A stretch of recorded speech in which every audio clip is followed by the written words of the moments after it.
के मंदिर में पहुंचे हैं राज्यपाल। तनोट माता मंदिर परिसर में विक्ट्री पिलर पर शहीदों को पुष्प चक्र अर्पित कर श्रद्धांजलि दी है। इससे पहले तनोट पहुंचने पर बीएसएफ डीआईजी योगेंद्र सिंह सहित अन्य अधिकारियों ने राज्यपाल की अगवानी की। राज्यपाल ने तनोट माता मंदिर में विशेष पूजा अर्चना कर प्रदेश में अमन, चैन और खुशहाली की कामना की है। साथ ही वहां मौजूद बीएसएफ के जवानों से राज्यपाल ने मुलाकात की।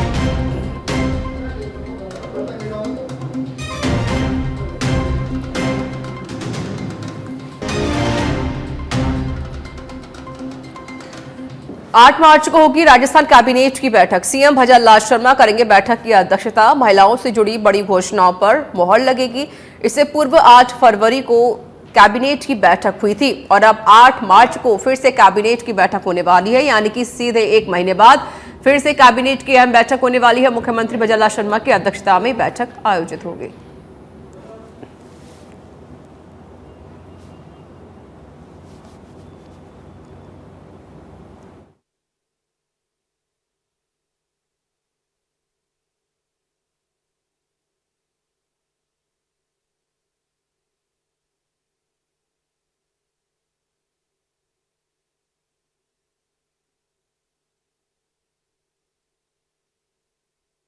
राजस्थान हाईकोर्ट से बड़ी खबर है, जहां जयपुर में 19 कॉम्प्लेक्स के सील करने के आदेश पर रोक लगा दी गई है। परकोटे में 19 व्यावसायिक कॉम्प्लेक्स पर कार्रवाई का मामला है। राजस्थान हाईकोर्ट ने मामले में यथास्थिति बनाए रखने के आदेश दिए हैं। मुख्य न्यायाधीश MM श्रीवास्तव और जस्टिस भुवन गोयल की खंडपीठ ने आदेश दिए। स्वप्रेरणा से दायर जनहित याचिका में आदेश दिए गए हैं। हाईकोर्ट के आदेश के बाद नगर निगम हेरिटेज ने जारी किए थे नोटिस। हाईकोर्ट के ही 25 फरवरी 2025 के आदेश पर रोक लगाई गई है। कॉम्प्लेक्स संचालकों की ओर से वरिष्ठ अधिवक्ता माधव मित्र, RK अग्रवाल, जया मित्रा ने पैरवी की। न्याय मित्र शोभित तिवारी, विमल चौधरी ने मामले में पैरवी की। उस पे सर 25/2/25 के ऑर्डर के तहत 19 प्रॉपर्टी लिस्ट 3 लिस्ट बनाई गई थी, जिसमें से लिस्ट 1 में 19 प्रॉपर्टीज़ थी। उसमें 19 की 19 प्रॉपर्टीज़ को नोटिस दिए गए थे कि 7 तारीख तक 3 तारीख को और 7 तारीख को कि 7 तारीख तक आपको खाली करना है और सीजर के ऑर्डर जारी किए गए थे। उस पर आज माननीय उच्च न्यायालय ने चीफ जस्टिस की कोर्ट के बेंच ने justice Bhuvan Goyal and honourable mister chief justice ने स्टे किया है, स्टेटस को मेंटेन करने के ऑर्डर दिए। सर 25/2/25 के ऑर्डर के तहत महिला दिवस के पूर्व संध्या पर बीकानेर की महिलाओं ने वॉकथॉन निकाला। शक्ति, सामर्थ्य और एकजुटता दर्शाते हुए म्यूजियम से कचहरी परिसर तक महिलाओं ने एक जैसी पिंक साड़ी पहनकर मोर्चा निकाला। सभी महिलाएं गुलाबी रंगत में एक साथ चल रही थी। संयोजक दी पायोनियर्स एडवेंचर सोसाइटी और हिमालय परिवार की अंतर्राष्ट्रीय पर्वतारोही डॉक्टर सुषमा बिस्सा ने किया। बीकानेर में सभी महिला संगठन को एक साथ एक मंच पर एकजुट करवाने का बीकानेर ने इस तरह का पहला प्रोग्राम किया था। और हमारा ये है कि बीकानेर के जितने भी नारी संगठन हैं उनको सबको इसमें शामिल किया है। जितने भी NGOs हैं महिलाओं के, उनको शामिल किया है। और हम ये एक संदेश देना चाहते हैं कि हम अपनी पारंपरिक वेशभूषा साड़ी में ही वॉकथॉन कर रही हैं और कि महिलाएं एकजुट होकर अपने बीकानेर के लिए जितना अच्छा कुछ कर सकें, चाहे वो सुरक्षा से रिलेटेड हो, चाहे वो एडवेंचर से हो, चाहे स्पोर्ट्स से हो, किसी भी तरह का कार्यक्रम हो, उसमें हम सब। हनुमानगढ़ से बड़ी खबर है। आपसी झगड़े में ट्रैक्टर चालक का आतंक देखने को मिला। ट्रैक्टर से कार को कई बार टक्कर मारी गई। कार से टक्कर के बाद अनियंत्रित होकर ट्रैक्टर पलटा है। हादसे में घायल हुआ ट्रैक्टर चालक। संगरिया थाना क्षेत्र के फतेहपुर गांव का ही मामला है। सोशल मीडिया पर ये वीडियो वायरल हो रहा है।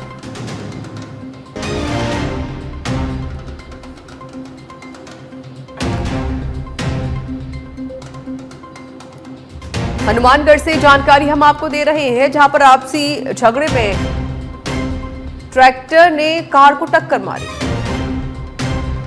तो ट्रैक्टर चालक का यह आतंक देखने को मिला है।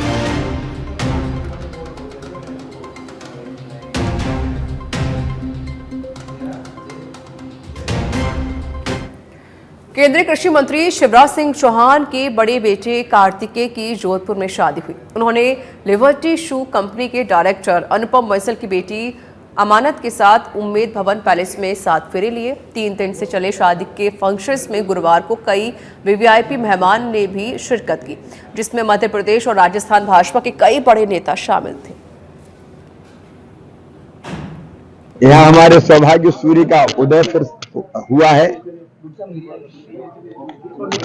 और यही मेरे बेटे कार्तिकेय का बेटी अमानत के साथ पाणी ग्रहण संस्कार हुआ है।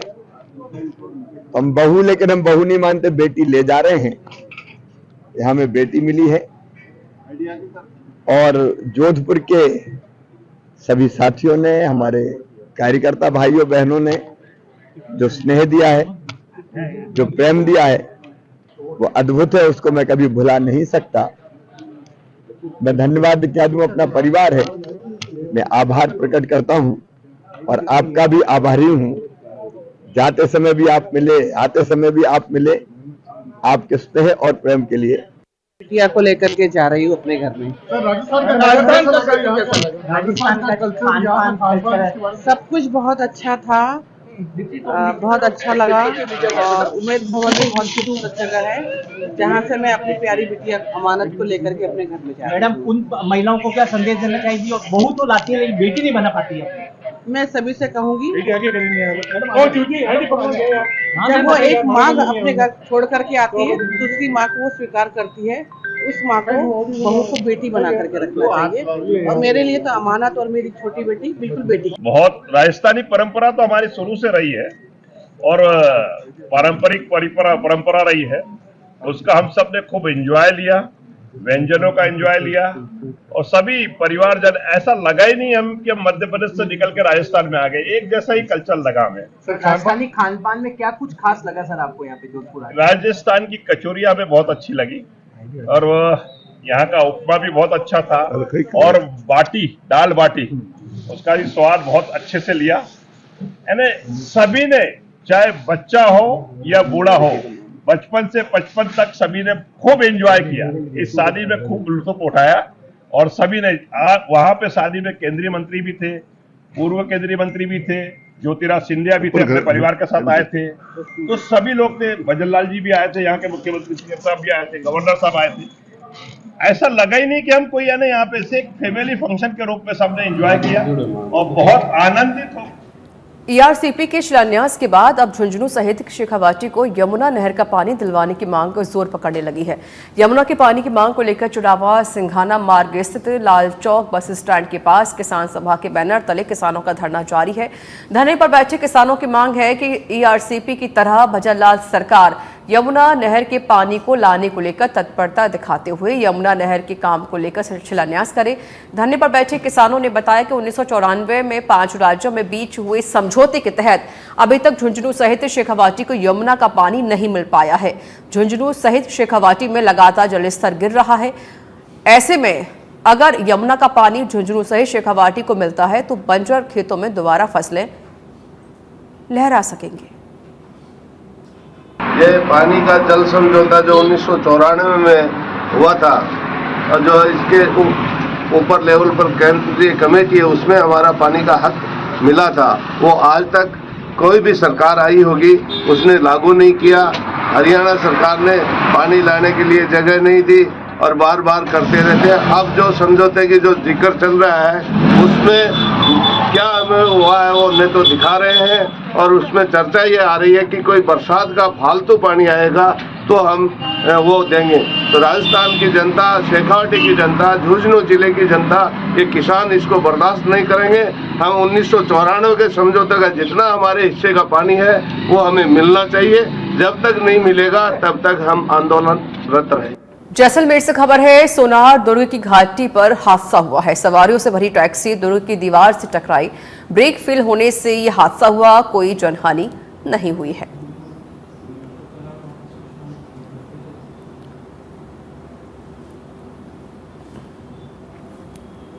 झुंझुनू के नवलगढ़ के प्रसिद्ध और चर्चित गैर जुलूस को लेकर पुलिस और प्रशासन एक्टिव है। होली पर्व के अवसर पर निकलने वाले गैर जुलूस को शांतिपूर्वक और सुरक्षित रूप से संपन्न कराने के लिए प्रशासन और पुलिस ने संयुक्त रूप से फ्लैग मार्च निकाला।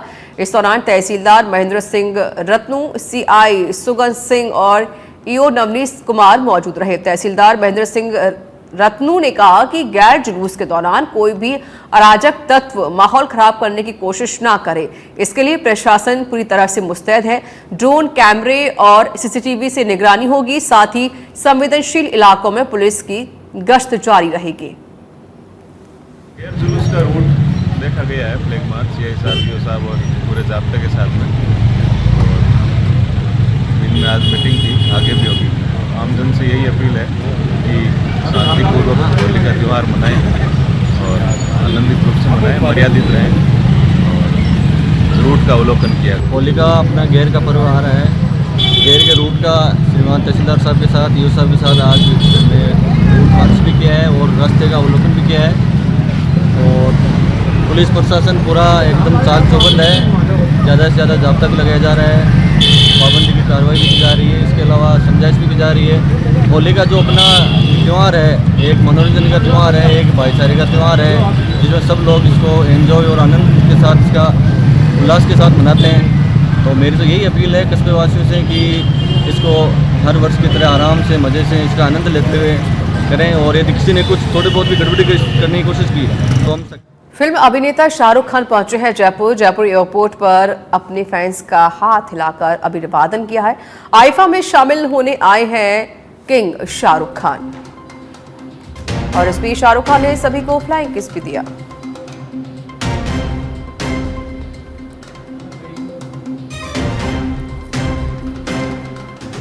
जयपुर के ऐतिहासिक उम्मेद भवन पैलेस में केंद्रीय मंत्री शिवराज सिंह चौहान की बेटी कार्तिकेय और अमानत की शादी हुई। शादी समारोह में देश की कई राजनीतिक और औद्योगिक हस्तियों ने शिरकत की। केंद्रीय मंत्री शिवराज सिंह चौहान ने पत्रकारों से बात करते हुए कहा कि जोधपुर की इस पवित्र धरती को प्रणाम करता हूं। हमें बेटी मिली है और बेटी लेकर जा रहे हैं। जोधपुर में जो सहयोग मिला वह अद्भुत है, उसे कभी नहीं भुलाया जा सकता। सभी का आभार प्रकट करता हूं।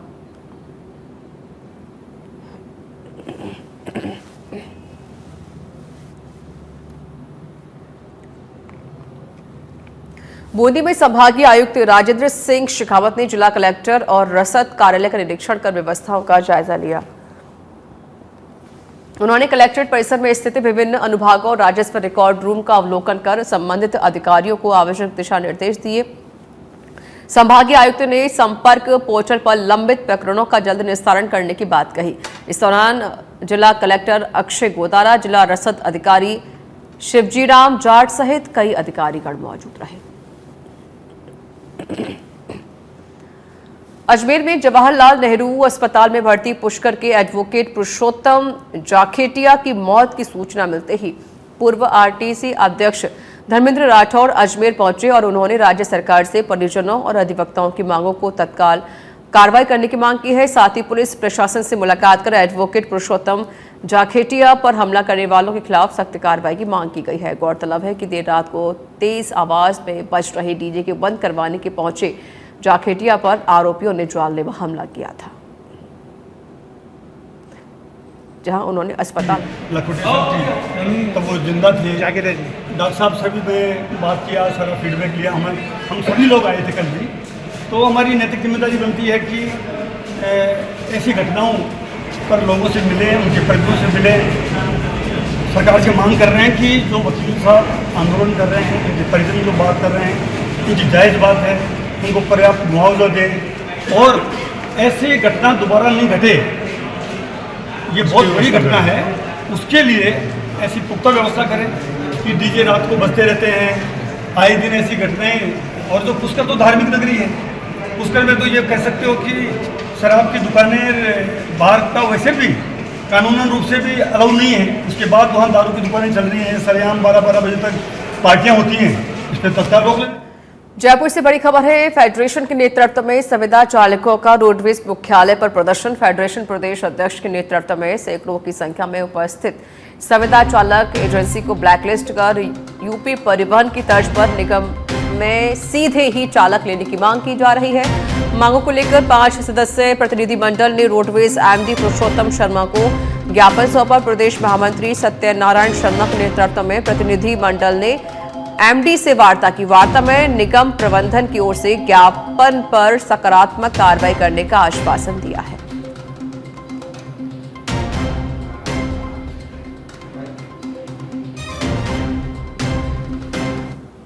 सैकड़ों चालकों ने आज मुख्यालय पर प्रदर्शन किया है।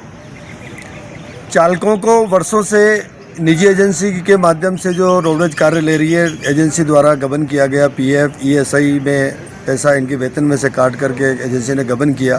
उस एजेंसी को निरस्त करने एवं उत्तर प्रदेश राज्य परिवहन की तर्ज पर इन संविदा चालकों को लेने के लिए आज एक मांग पत्र प्रदर्शन के पश्चात माननीय प्रबंध निदेशक श्री पुरुषोत्तम जी शर्मा को सौंपा गया। 5 सदस्यीय प्रतिनिधि मंडल में भारतीय मजदूर संघ के प्रदेश अध्यक्ष राजेंद्र सिंह जी, डाबी फेडरेशन के प्रदेश अध्यक्ष आनंद सिंह नयाल, संगठन मंत्री प्रेम बेनीवाल, किशोर सिंह और मैं, हम 5 सदस्यीय प्रतिनिधि मंडल द्वारा आज प्रबंध निदेशक से वार्ता की गई और वार्ता में प्रमुखता से एजेंसी को ब्लैक लिस्ट कर इन चालकों को उत्तर प्रदेश परिवहन की तर्ज पर लिए जाने की। जोधपुर में 15 साल की नाबालिग से रेप का मामला सामने आया। आरोपी ने पीड़िता से बस में रेप किया। पुलिस ने पीड़िता आरोपी दोनों को जयपुर से पकड़ा है। आरोपी लड़का भी नाबालिग है। बस को भी जब्त किया गया है। एसीपी मंगलेश चुंडावत ने बताया कि ईस्ट के थाना क्षेत्र की रहने वाली 15 साल की नाबालिग 2 दिन पहले सुबह 5 बजे घर से निकली थी। परिजनों ने गुमशुदगी की रिपोर्ट दर्ज कराई थी। पुलिस ने लोकेशन ट्रेस कर उसे जयपुर से पकड़कर जोधपुर लेकर आए। वहीं लड़के को भी जयपुर से डिटेन किया गया। पूछताछ में नाबालिग ने बताया कि वह घर से निकलने के बाद अपने परिचित लड़के के साथ बीकानेर जाने के लिए बस में गई थी। रास्ते में लड़के ने पावटा क्षेत्र के आसपास उसके साथ बस में रेप किया। इसके बाद वहां से जयपुर चली गई। पुलिस ने पॉक्सो एक्ट में मामला दर्ज कर लिया है।